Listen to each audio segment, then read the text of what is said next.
बिस्मिल्लाहिर्रहमानिर्रहीम। अस्सलाम वालेकुम। मैं हूं कोकब और आप देख रहे हैं cooking and vlog with Kokab. जी तो मेरी यूट्यूब की फ़ैमिली कैसे हैं आप सब लोग। मेरी दुआ है कि आप लोग जहां भी रहें खुश रहें, आबाद रहें। अल्लाह ताला आप सबको अपने हिफ्ज़ व ईमान में रखे, आमीन। तो जी आज के व्लॉग का करते हैं आगाज़। तो हमारे घर में तकरीबन सारे ही बीमार हैं, सबको बुखार, नज़ला ज़ुकाम, खांसी, और आज समीउल्लाह को भी बुखार हो गया है, इसलिए मैंने इसको स्कूल नहीं भेजा। तो आप सबसे मेरी ये रिक्वेस्ट है कि आप दुआ कीजिए हमारे घर में भी और हमारे घर के अलावा भी जो लोग बीमार हैं, अल्लाह ताला उनको सेहत तंदुरुस्ती अता फरमाए, आमीन। ये वाला सीन चेक कीजिए, ये वाला सीन मुझे बड़ा अच्छा लगा। मुर्गी के ऊपर उसका बच्चा चढ़ के बैठा हुआ है, तो मैंने सोचा इस सीन को आप लोगों के साथ शेयर किया जाए। और जी माशाल्लाह गुड़िया रानी खेल रही है और साथ ही साथ अपनी पश्तों में बातें भी कुछ कर रही है, जो कि मैंने साथ से आवाज़ हटा दी है। तो जी यहाँ पे हो गया है दिन के खाने का टाइम। तो आज बच्चों ने फरमाइश की थी जी कि मैकरोनी खानी है, तो चिकन मैंने उबलने के लिए रख दिया है, सब्जियां भी सारी मैंने काट ली हैं। तो आज बनेगी जी मैकरोनी।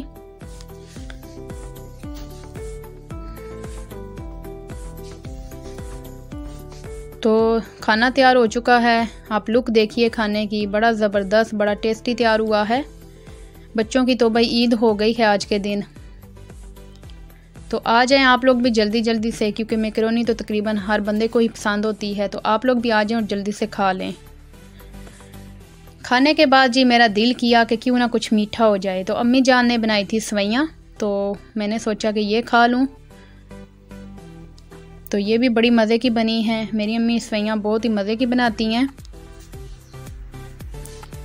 और बर्तन मैंने छोड़ दिए हैं क्योंकि आज बिजली हमारी बंद है, तो मैंने सोचा जब आएगी तो फिर ताज़ा पानी निकाल कर फिर मैं बर्तन धो लूँगी। तो जी मैं इधर बाहर धूप में बैठी हुई थी, तो मेरी एकदम से नज़र पड़ी अमरूद के पौधे के ऊपर। और अमरूदों की तो मैं इतनी वैरन हूँ ना कि उनको पकने भी नहीं देती और फ़ौरन से तोड़ के खा लेती हूँ।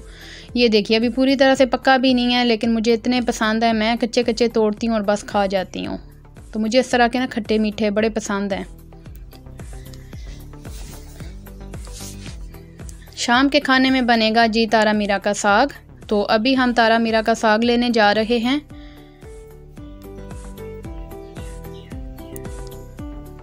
तो ये इस तरह का होता है, ये देखिए ऊपर फूल भी लगे हुए हैं। और जी साथ में ये जो पत्ते हैं ये वाले तोड़ेंगे और इनका हम बनाएंगे साग। ये लस्सी के अंदर बनता है और बहुत ही मज़े का बनता है।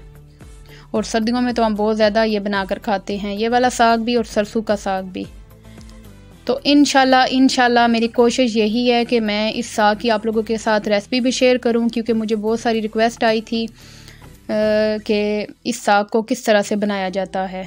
तो जिस तरीके से मैं बनाती हूँ वो तरीका मैं आप लोगों के साथ इंशाल्लाह शेयर करूँगी।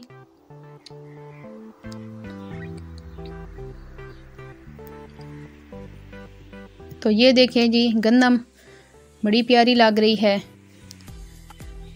सब्ज़ा।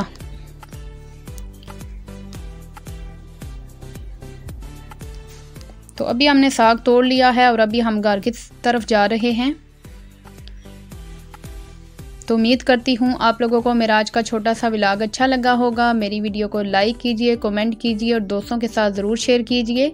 और अगर आप मेरे चैनल पर नए हैं तो चैनल को ज़रूर सब्सक्राइब कीजिए। दुआ में याद रखिएगा। इंशाल्लाह फिर मिलूँगी एक नई वीडियो में, एक नए व्लॉग में।